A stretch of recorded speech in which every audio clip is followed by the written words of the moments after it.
What happens if you have people add fruit to their regular diet? 3 apples or 3 pears a day as snacks between meals on top of whatever else they were eating.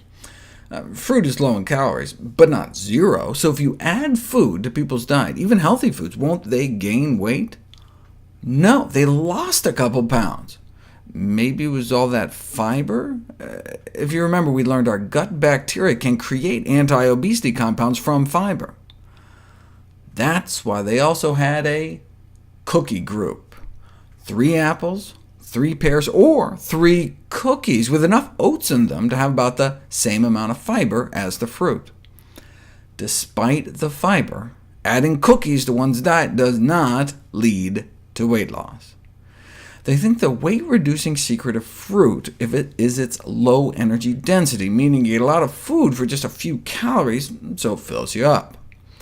Energy density is a relatively new concept that has been identified as an important factor in body weight control in both adults and in children and adolescents. Energy density is defined as the amount of calories per unit weight of a food or beverage.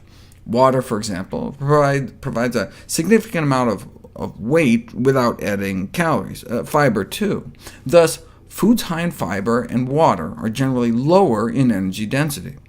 On the other hand, because dietary fat provides the greatest amount of calories per weight, foods high in fat are generally high in energy density. The CDC offers some examples. High energy density foods are like bacon, lots of calories in a small package. A medium energy density food is like a bagel, and a low density food typified by fruits and vegetables. In general, the lower the better, with 2 exceptions.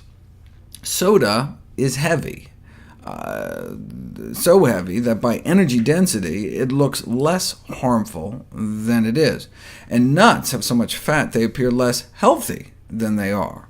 Otherwise, though, the science supports a relationship between energy density and body weight, such that consuming diets lower in energy density may be an effective strategy for weight control.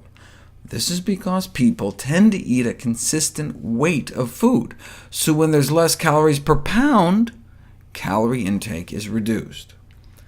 A small drop in energy density can lead to a small drop in weight, and the greater the decrease in energy density, the greater the weight loss. Energy density can be reduced in a variety of ways, such as the addition of fruits and vegetables to recipes, or by lowering the fat or sugar content. And indeed, that's how we evolved, eating predominantly low energy density foods, such as fruits, vegetables, plants, and tubers, starch-filled roots like sweet potatoes. The first study to emphasize how fruits and vegetables could affect energy density and food intake was conducted more than 30 years ago. Researchers were able to cut people's caloric intake nearly in half, from 3,000 calories a day down to 1,570, without cutting portions, just by substituting less calorie-dense foods, which means lots of fruits, vegetables, whole grains, and beans, compared to a high-energy density meal with lots of meat and sugar. Nearly half the calories, but they enjoyed the meals just as much. They tried this in Hawaii, putting people on a traditional Hawaiian diet with all the plant foods they could eat. Lost an average of 17 pounds in just 21 days, resulting in better cholesterol, triglycerides, blood sugars, and blood pressure. Caloric intake dropped 40%, but not by eating less food. In fact, they lost 17 pounds in 21 days eating more food, 4 pounds of food. But because plants tend to be so calorically dilute, one can stuff oneself without getting the same kind of weight gain.